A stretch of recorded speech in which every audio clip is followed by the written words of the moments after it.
Hello students, I'm Hardik Thakkar, a faculty of English department. This video is about a story from Gems of Wisdom. The name of the story is The Gift of the Magi. This story presents a wonderful love and sacrifice between a couple, and their sacrifice are compared with the Magi's sacrifice to Jesus. So before we understand the story, let's get some brief idea on its author and story. About the author, O. Henry.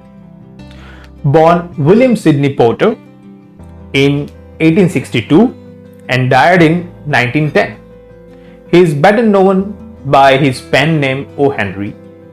He was a prolific American short story writer. He was born in Greensboro, North Carolina.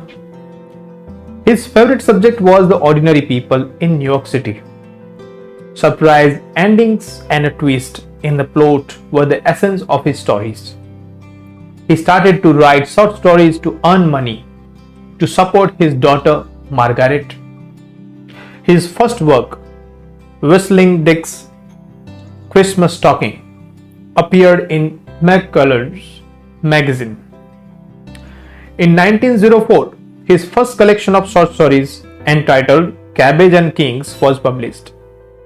The second, The 4 Million, was published in 1906 and included the well-known stories The Gift of Magi and The Furnished Room.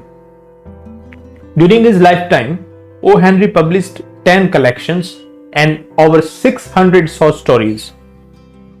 About the story. The Gift of Magi is a story about a young married couple who are selflessly in love with each other and don't think twice before sacrificing their prized possessions for the happiness of the other. The story opens with the sobbing of Della, the leading lady who lives with her husband, James, in a modest flat. She is crying because she hasn't been able to collect enough money to buy a Christmas present for her husband. Desperate to get a gift for her husband that is worthy of the honor of being owned by him, Della sells off her hair and buys him a platinum fob chain for his gold watch. James, on the other hand, in his desire to buy an exquisite gift for his wife, sells off his gold watch to buy her a set of combs made of pure tortoise shell and adorned with jeweled rims. It is too late when they both realize that they have given away their most prized possessions and brought gifts that are no longer of any use to either of them. The tale ends with a twist that is truly characteristic of O. Henry's style, and the author compares this couple to the Magi in their gifts of love to one another. The readers are left thinking of the true nature and essence of Christmas spirit. Now let us see the story. The Gift of Magi. $1.87, and that was all. And 60 cents of it was in pennies.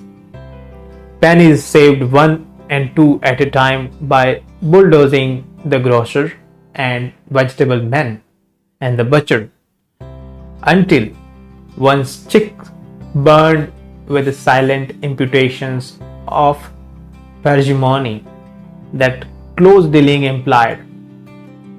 3 times Della counted it, $1.87. And the next day would be Christmas. There was clearly nothing to do but flop down on the shabby little couch and howl. So Della did it, which instigates the moral reflection that life is made up of sob, sniffles and smiles, with sniffles predominating. While the mistress of the home is gradually subsiding from the first stage to the second, take a look at the home. a furnished flat at $8 per week. It did not exactly beggar description, but it certainly had that word on the lookout for the mendicancy squad.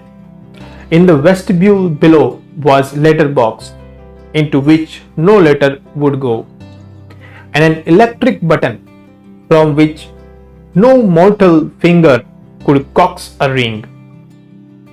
Also, appertaining thereunto was a card bearing the name Mr. James Dillingham Young. The Dillingham had been flung to the breeze during a former period of prosperity when its possessor was being paid $30 per week. Now, when the income was shrunk to $20 though, they were thinking seriously of contracting to a modest and unassuming deal. But whenever Mr. James Dillingham Young came home and reached his flat above, he was called Jim and greatly hugged by Mrs. James Dillingham Young, already introduced to you as Della. Which is all very good. Della finished her cry and attended to her chicks with the powder rag. She stood by the window and looked out duly at a grey cat walking a grey fence in a grey backyard. Tomorrow would be Christmas Day and she had only $1.87 with which to buy a Jim a present. She had been saving every penny she could for months with this result. $20 a week doesn't go far. Expenses had been greater than she had calculated. They always are. Only $1.87 to buy a present for Jim. Her Jim. Many a happy hour she had spent planning for something nice for him, something fine and rare and sterling, something just a little bit near to being worthy of the honor of being owned by Jim. There was a pier glass between the windows of the room. Perhaps you have seen a pier glass in an $8 flat. A very thin, a very agile person may, by observing his reflection in a rapid sequence of longitudinal strips, obtain a fairly accurate conception of his looks.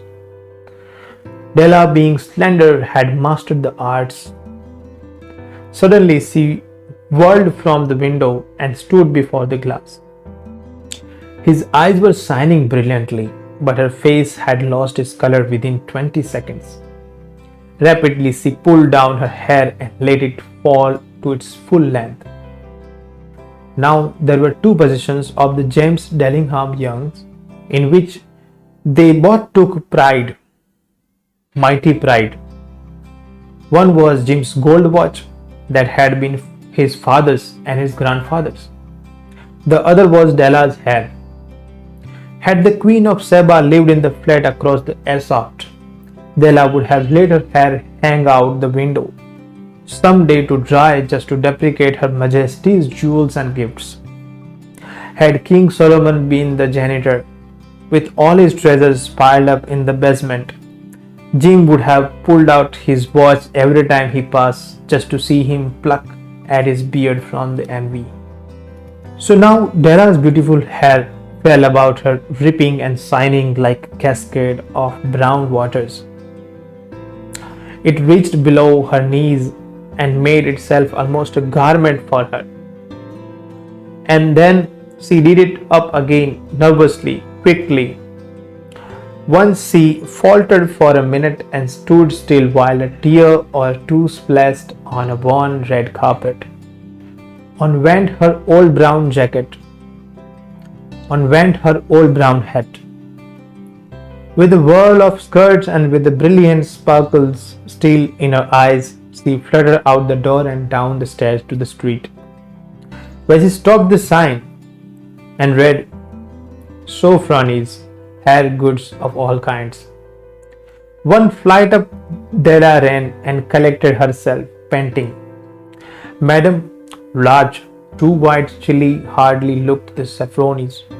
Will you buy my hair? Asked Della. I will buy hair, said Madam. Take your hat off and let's have a sight at the looks of it. Down rippled the brown cascade. $20, said Madam, lifting the mass with a practiced hand. Give it to me, quick, said Della. Oh, and the next 2 hours tripped by on a rosy wings. Forget the Hesiod metaphor.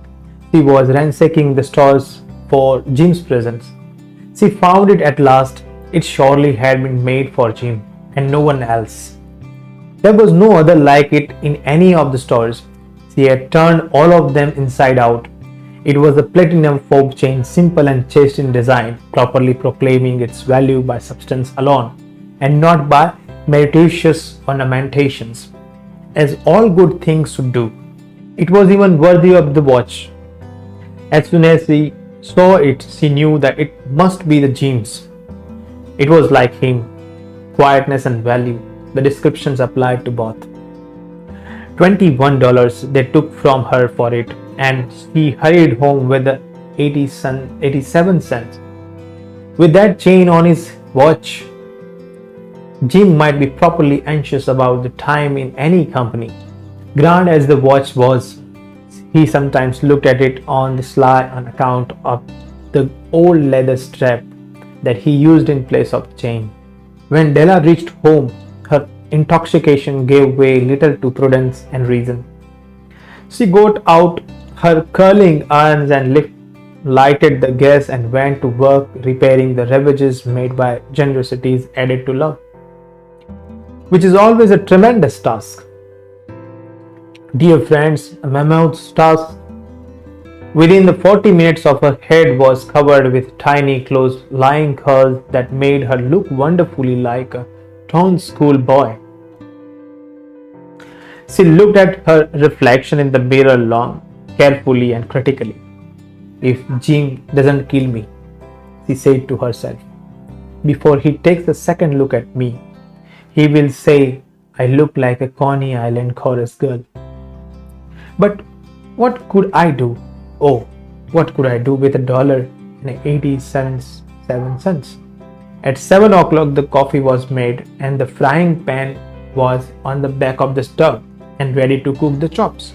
Jim was never late. Della doubted the fob chain in her hand and set the corner on the table near the door that he always entered. Then she heard his step on the stairway down on the first flight, and she turned white for just a moment. She had a habit of saying a little silent prayer about the simplest everyday things, and now she whispered, please God, make him think I'm still pretty. The door opened and Jim stepped in and closed it. He looked thin and very serious. Poor fellow, he was only 22 and to be burdened with a family. He needed a new overcoat and he was without gloves.